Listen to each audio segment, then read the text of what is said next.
recent storms reminded me of a story I heard about a particularly fierce summer storm. Now, the story is told that in the early morning calm after this storm hit a coastal region the night before, an old man was walking along the seashore and found the beach littered with starfish as far as the eye could see. In the distance he noticed a small boy who was crouched by the water. The boy appeared to pick up something from the sand and throw it into the sea. Having all the time in the world, the old man stopped to watch. He watched the boy walk a few steps along the beach and then crouch down again. The boy picked up something else from the sand and threw it into the sea.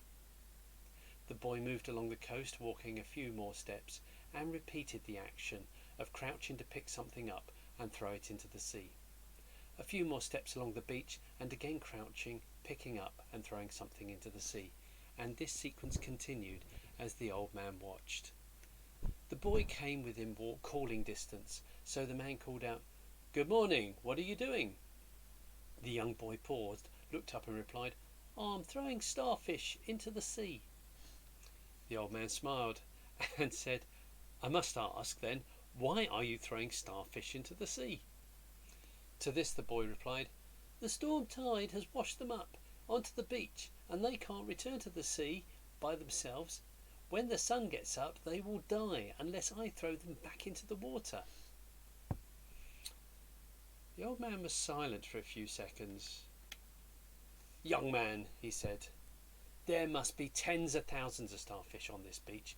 I've watched you in the last 5 minutes throw 10 starfish back into the water, and although I admire your spirit, I hate to say it, but you won't make a difference." The boy bent down, picked up yet another starfish, and threw it as far as he could into the sea. He then turned, smiled, and said, "I understand you, sir. However, it made a difference to that one." We all have the opportunity to help create a positive change. But if you are like me, then sometimes you find yourself thinking, "I'm really busy, and how much difference can I really make?" Hang on a minute, you might be thinking. You left NATS a year ago to start your retirement. Surely you've got plenty of time to make a difference. Well, the first part is certainly true. I did leave NATS a year ago, and I guess that break in my service means that many of you don't know who I am. I also suspect there are quite a few of you that have forgotten all about me. So let me introduce myself. My name is Kevin Dean, and I was an air traffic control engineer working at the Swanwick Centre.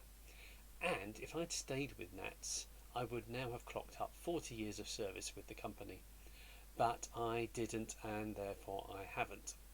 So back to the exam question. Having stopped working for NATS, do I have time to help create positive change?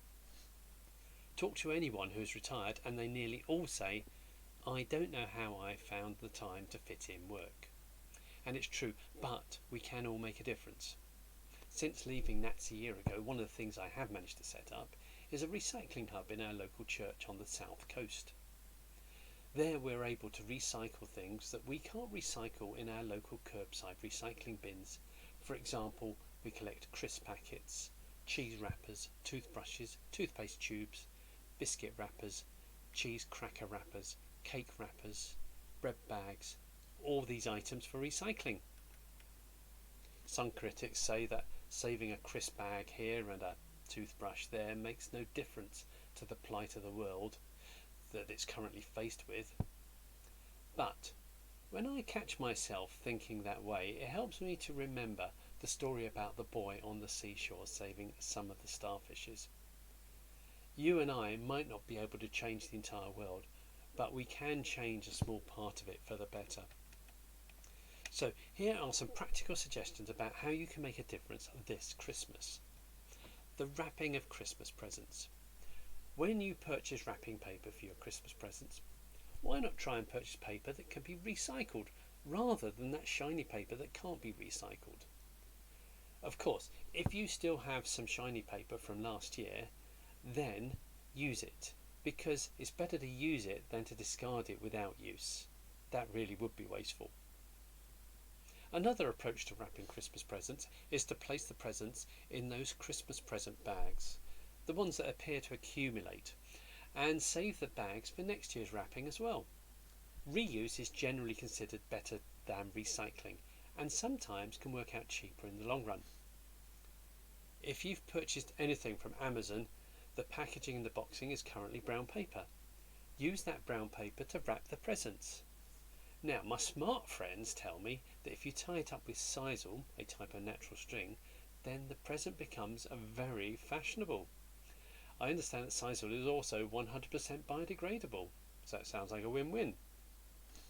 Now, on the subject of Christmas crackers, they bring a lot of festive cheer, but it seems that many are pretty harmful to the environment, with gifts and packaging containing plastic. There are many approaches to making Christmas crackers more environmentally friendly. One option is to purchase environmentally friendly crackers, but that's going to be at a price. Or you could make your own environmentally friendly crackers, but that's going to come with a cost of time. However, on the second option, making your own provides you with the opportunity to fill them with things that people actually want to keep, and that in itself makes for a better world. Now, what about the food we eat?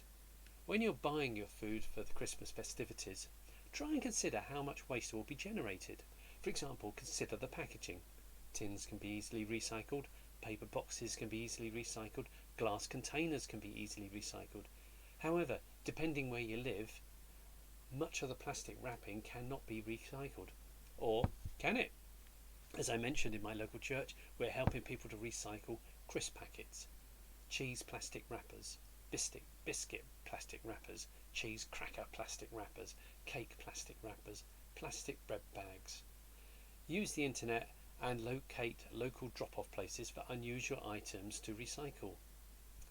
Then you have the opportunity to collect those items, recycle them, and feel good, just as if you had thrown a stranded starfish back out to sea. And making a difference is not just for Christmas. After Christmas, continue to think how you can make a difference. Think about the last item you threw away. Now imagine the resources that went into it, the raw materials grown or made, the energy, the water, the manpower, the shipping, all to be thrown away or recycled. We can conserve the planet's precious resources by remembering the 3 R's, which are reduce, reuse, recycle. Reduce. Do we need to use as much of something as we do? Reduce the amount used and make a difference, and maybe save some money. Reuse. Invest in reusable items as opposed to disposable items. Recycle. Return the raw materials into the recycling process for future reuse. Reduce, reuse, recycle. And be realistic. Remember, the world is not going to end because you bought 1 bottle of water when you were thirsty. Understand where you can do stuff and forgive yourself for everything else. Every single step you take to reduce the waste you create, from car exhaust to plastic wrap, lessens your overall impact on the community and on the planet. Actively striving towards zero waste is an accomplishment in itself.